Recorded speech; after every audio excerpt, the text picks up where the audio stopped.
I'm Sharon Brett Kelly. Today on The Detail, Shortland Street is not afraid of killing off its much-loved characters. But does Tvnz dare to kill off the soap? It's been weeks since that cliffhanger tore at the heartstrings of its followers, but still no news on the fate of the 32-year-old series. So what is it about this show that inspires so much passion, loyalty, angst?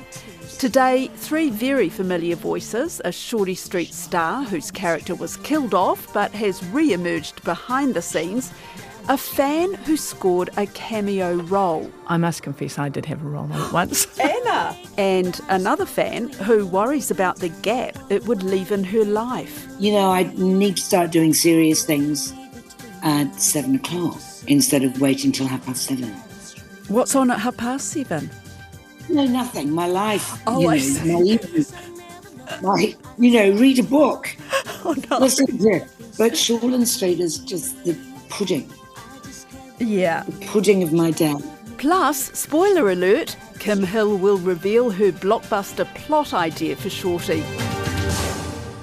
There's this beautiful moment when it's just like the bliss point when everything comes together, the script, the performer, if you're on stage, the audience, if you're in a television studio, the cameras, there's this wonderful sort of symphony that happens and you just feel it. And I have the same thing as a director when all those things happen. Jack Nairn is talking about the switch from her role as Nurse Wendy Cooper to director.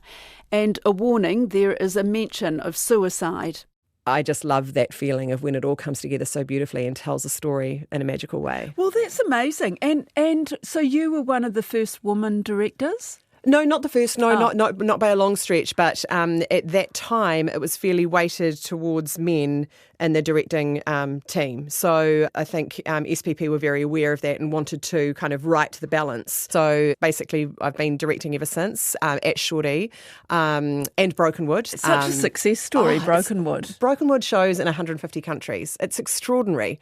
So it's just the reach of that show is huge, and of Shorty as well. I mean. And particularly in this country, Shorty, I love the kind of 2 degrees of separation that everyone has with Shortland Street. So everyone knows someone who's been on the show, or someone's auntie's cousin's brother worked on the show or met such and such. And I love that New Zealand has a show like that that's kind of owned by everybody, everyone has a sense of ownership about Did Shorty. you have a say in Nurse Wendy's death?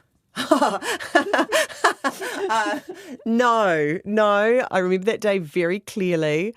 I mean, the families have a cycle on the show, and I remember Alison Quegan saying to me when I first arrived, because hers was the family that was starting to leave as my family came in, and she said, when all the kids decide they want to go to Hollywood, she said that's when the family will be moved out and another one will come in. And I thought, oh yeah, well of course I had KJ Apa as my foster son, who's so that kind of came true. So you finally decided to show up? Yep. You been to the hospital to see Mum? The social worker has only just dropped him off. I don't think he's had time yet. Well, I'm not going anyway. What's the point? She's on life support, Kane. Once they pull the plug, she'll be gone forever. This is your last chance to see her. Doesn't that mean anything to you? But the way that Simon, the producer, phrased it to me at the time, he just said, look, she's going to go out a hero. It's going to be huge. If it makes you feel any better, we only make cliffhangers of the people we love because it makes such an impact. And even I was shocked at the impact that it did have. And it's been so many years. I know, 8 years. So January 2016, she was shot through the heart. That was that cliffhanger. And so, I've been directing now longer than I was acting on the show. Yeah. But a little bird tells me that that Nurse Wendy, that you were long dead when you went to Fiji for a little trip, and you got absolutely mobbed by the crowds. I went to Fiji for Heart Kids. My job was to kind of just be there for publicity, to help raise the awareness of what Starship do. Like the paediatric heart surgeon and her team, they go to Fiji every year. They operate on 15 kids, I think it is. They're the people that are doing the real stuff. So there's nothing that makes an actor feel more inadequate than actually seeing a real heart surgeon, and the staff room at the hospital in Fiji was very different to our staff room at Shortland Street. So, no one talks. Everyone's concentrating on the operation they've got that day because they just operate on kid after kid after kid. And the bizarre thing to me was walking along a corridor and all these people came running towards me as the actual surgeon who's saving the actual lives walks past her that way. And I just was, she's the hero. Like, I'm just on a TV show. Do you still get recognised here in New Zealand? Yes. And what do people do? Well, funnily enough, I just went to have a mammogram yesterday. I'm an ambassador for the Breast Cancer Foundation, and so get your mammograms. It's May, so, and also just get them. And when I was coming out, a woman was walking down the street and she was like, I know you. She said, you're the nurse. And I was like, well, she's been dead a while, but yes, I'm Jackie, and please go and have a mammogram. So... But you're incredibly influential then. Yeah, and I think we can never underestimate the importance of the stories that we tell. And one in particular, during my time on the show, and trigger warning, it is about suicide, but Kane, who was played by KJ Apa, we had a suicide storyline with him, and the producers and the writers and everyone at SPP was so determined to tell that story with the integrity that it deserved. We had lots of people come in and talk to us, and every line was gone over with a microscope to make sure that we had it absolutely right. And we did this storyline, and it was incredibly difficult to film. It was horrible to film, but we were so looked after. And it's sort of 8 weeks later when it aired, I was at the supermarket, and this woman came up to me and she said, you're Jackie, you play Wendy. And I said, yes. And she said, I just have to tell you that storyline saved my son's life. And, she said that discussion that you guys had with Kane on air, that was his character's name, allowed us to have that conversation with our child because we knew he was struggling. And there are no words for that, So it made me just appreciate all over again the reach of Shorty and the power of storytelling and the importance of seeing our stories on television. Then, people must be wondering, why is its future so uncertain? I mean, if it's still got a big online audience, I think people really grapple with trying to understand that. Who knows what the future holds? Obviously, everyone knows that SPP is in talks with Tvnz. That's no secret. You haven't heard anything? No, that's above my pay grade. I mean, linear audiences are still strong, but there is a huge migration to digital. So how do we do that? How does Shortland Street move forward with that? And that's what they're trying to work out at the moment. They needed a marriage celebrant. Journalist Anna Thomas first fell in love with Shorty as a new presenter on Fair Go when she met some of the legends. Kevy, Milne and myself flew up for Fair Go, and there was all the crew, this new crew from Shortland Street.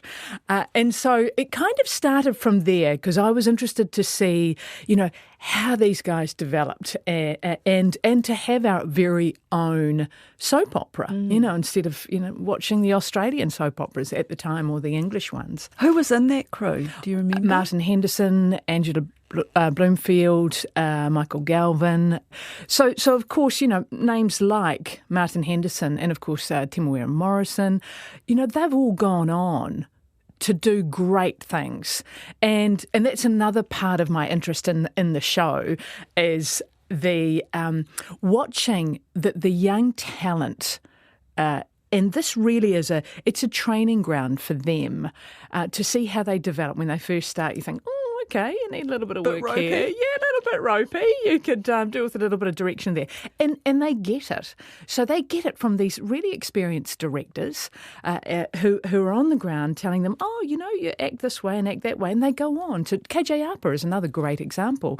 If you look at his first scene on Shortland Street, it was a little bit painful. And you couldn't even return my calls. I'm here now, aren't I? Yeah, bit late. Been through major hell all on my own. We're always on our own. Both of us. What's new? I needed you. That's what, you selfish brat. Get over yourself. Do you know where I'm staying now? No, I will. Yeah, fine by me. But look at him now. He's blossomed. And so that's not just a training ground for actors, but also for those people behind the scene who are nurturing them and nurturing this talent. And then, of course, they're training other directors, assistant directors and the lighting people. And so it's just such an important vehicle for our cast and our crew.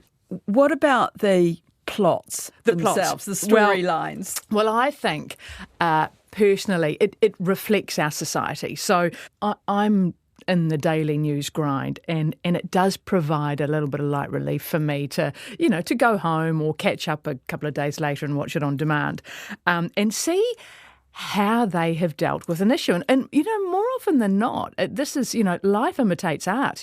They tackled the pandemic before it hit. They've dealt with things like cultural diversity. They've dealt with big pharma addictions, same-sex couples, corruption. They discuss the issues of the day in a way in which I think Kiwis can relate to. Just going back to your important role as the marriage celebrant. Did they ask you back? They haven't yet, funny enough. Yeah. But I'm available. Okay. Note to the Shortland Street producers. What about characters? Did you have some favourite characters over the years? Well, I think... and he's still there, Michael Galvin. So, Chris Warner, I think he's good. Why was he so appealing? Well, I think because, it's that familiar face. As I said before, when I get home or when I turn it on, it's just I don't have to think about anything. It's my downtime. It's like putting on a pair of slippers. It's really familiar. It's you, and you get to know the characters, and again you get to see them develop, and you get to some of the scriptwriters. Honestly, not enough credit is given to some of the scriptwriters. Some of them just hilarious. Sarah Kate Lynch. I mean, you can often tell what she has written, in the past. Is that right? Oh, yeah, really, really clever, and various others as well. Yeah. And some of the characters, there was a guy called Damo who was a very eccentric character. He's not in it at the moment. Freezing. Why is it so cold? Oh, for goodness sake, you're heading the wrong way. Am I? I don't know which way I'm heading. The other point I want to make too is it reflects society. So this is a program that, so you walk into a hospital, any hospital in New Zealand, and you will see doctors and nurses and staff from all walks of life. And so Shortland Street also reflects that. They reflect that, the diversity of New Zealanders. Of course, Tim Morrison was one of their first Māori doctors. Yeah. But they have brought more and more young doctors from different ethnicities into the program as well, and nurses. And it's so important that those roles, that people at home can see those roles. Māori and Pacifica can see themselves reflected back. There's a Facebook page for fans of Shortland Street. And it's really interesting. I find it, I've never, of course, add to it because I don't want to go down that hole. But it's really interesting to watch it and watch the comments that come up when an issue is discussed because, it's like talkback. You're getting an idea of what people are thinking. It's a mystery, isn't it? Soap operas are always a mystery because they're so bonkers. Yes, RNZ presenter Kim Hill is a big fan. It requires such a huge suspension of disbelief. The plots are sometimes quite mad. And how come they have the most intimate conversations gathered around reception in the waiting room and always go to the same place for dinner or a drink and mostly all seem to live in the same apartment block? And how long can Chris Warner go on for, the Ken Barlow of New Zealand television?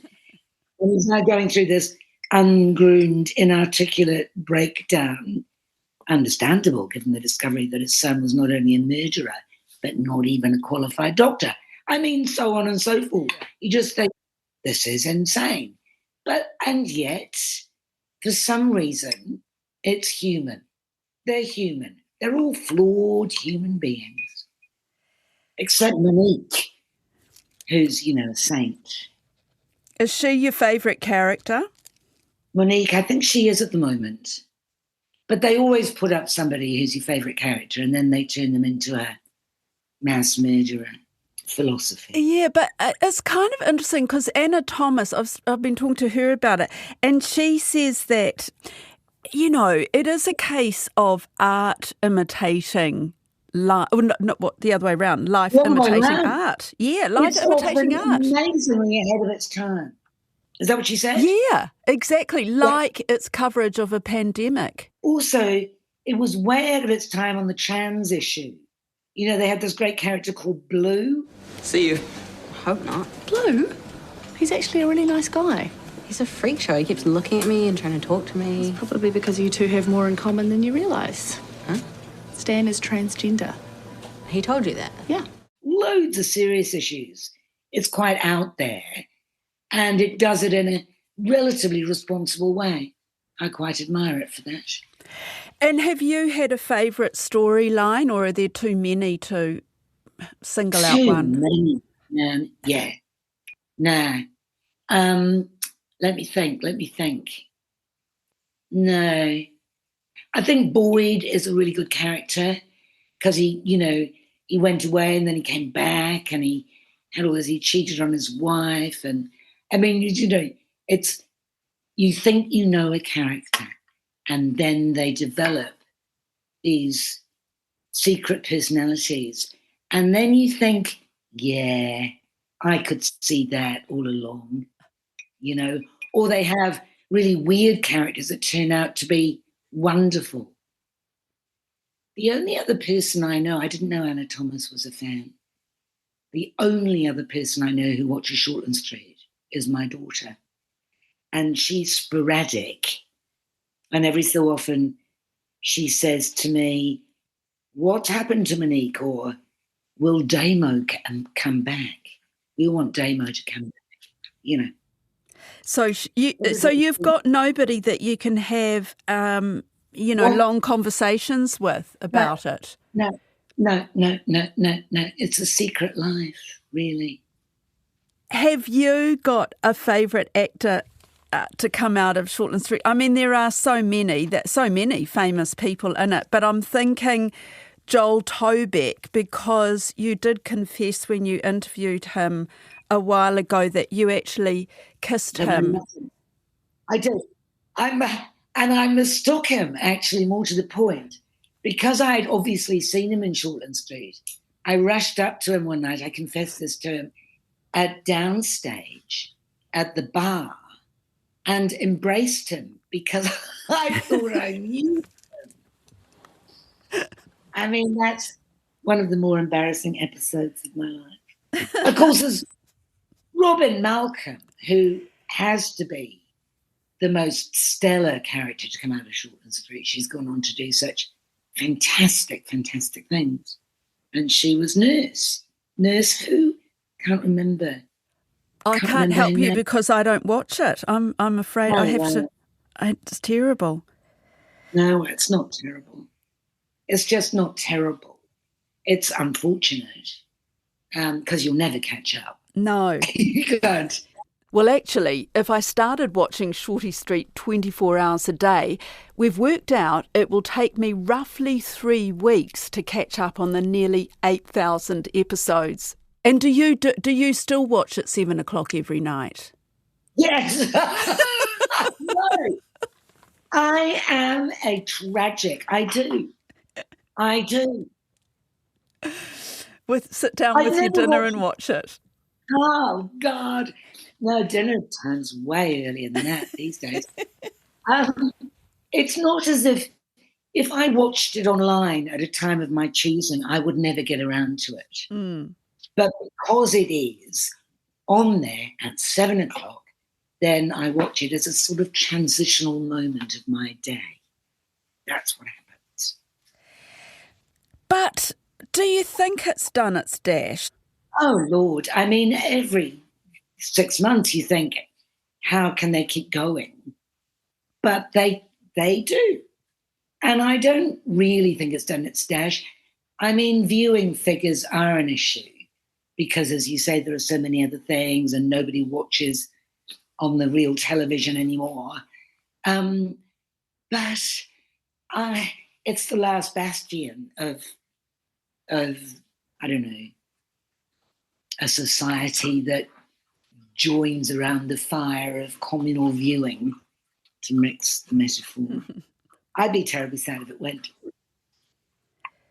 Does it? But Chris Warner can't be forever. No. And what if he goes? Can it carry on? It's hard to say, isn't it? I mean, what if William Roach dies? Can Coro carry on? I don't even know whether he's still in it since I've watched Coronation Street. And do you get more from it than, the entertainment and the great storylines and the things, the actors that keep you hooked? I mean, what I'm trying to say, I suppose, is do you think about what it means for New Zealand and for society? No. It's a soap opera. I know. No, I do take your point. I mean, I think, as I say, it's a kind of a communal, even people who don't watch it know about it and like it because it's ours. It's ours. It's like Neighbours in Australia or Coronation Street or EastEnders in the UK, except they're a very small country, so it's even more ours than theirs is theirs. Do you know what I mean? Mm. And the characters are, I was going to say recognisable, sort of vaguely recognisable, aren't they, really? No, I'm talking to you. You've never seen it. Well, that's right. I can't have that discussion with you. I should link you up with Anna Thomas. You would have done a bit of research before embarking upon this interview. Well, I am interviewing Nurse Wendy, a.k.a. Jack Nairn, because she's. I mean, this is the other key thing, is that it's been so great for people's careers because she's gone from being Nurse Wendy to being a director on it. Yep. But, do they feel typecast does Chris Warner feel typecast now? Is he happy? You should talk to Chris Warner, He's going through a very interesting stage. He's grown a beard and become reclusive on account of the fact that his son turned out not to be a real doctor, but also a murderer. And he's had very bad luck with his family, basically. Dr. Love, they used to call him, but, he looks like a homeless person at the moment. Oh. But they drag him in to do important operations because nobody else can do them like he can. When you think about it, though, the amount of good New Zealand drama at the moment, like I'm thinking of... After the Party, Robin Malcolm. Oh, there seems to be so much good New Zealand drama. Do we really need Shortland Street anymore? It's not what you would describe as good New Zealand drama. It's a soap opera. It's a whole different thing.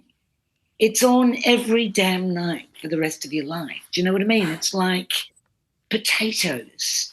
You just have it and you'd miss it if it wasn't there. But Kim Hill has a storyline idea that may well not have been used yet. I've become very taken with survival stories for some reason. I watched the latest movie about that Uruguayan football team that came down in the Andes in 1972, was stuck in the Andes for 70 odd days and they had to eat each other. Yeah. And it's a plot that Shortland Street hasn't quite explored yet. Okay, well, I'm going to ask Jack Nairn about that and see if they might be considering it. Well, sometimes you think, good Lord, they've done everything. Where else can they go? They've done the murder and the blah. Cannibalism is something that they haven't yet broached. As far as I know, I might have missed that episode. Wow. Really? And yes. Possible storyline? Well, maybe she could be Ollie says. She could be our answer to the Dahmer, to the Jeffrey Dahmer series. Maybe she's the cannibal. Yeah. No cliffhanger from me, but that's it for today. The Detail is supported by RNZ and NZ On Air. This episode was engineered by Alex Harmer and produced by Alexia Russell. Thanks to Jack Nairn, Anna Thomas and Kim Hill. I'm Sharon Brett Kelly. Ka kite anō.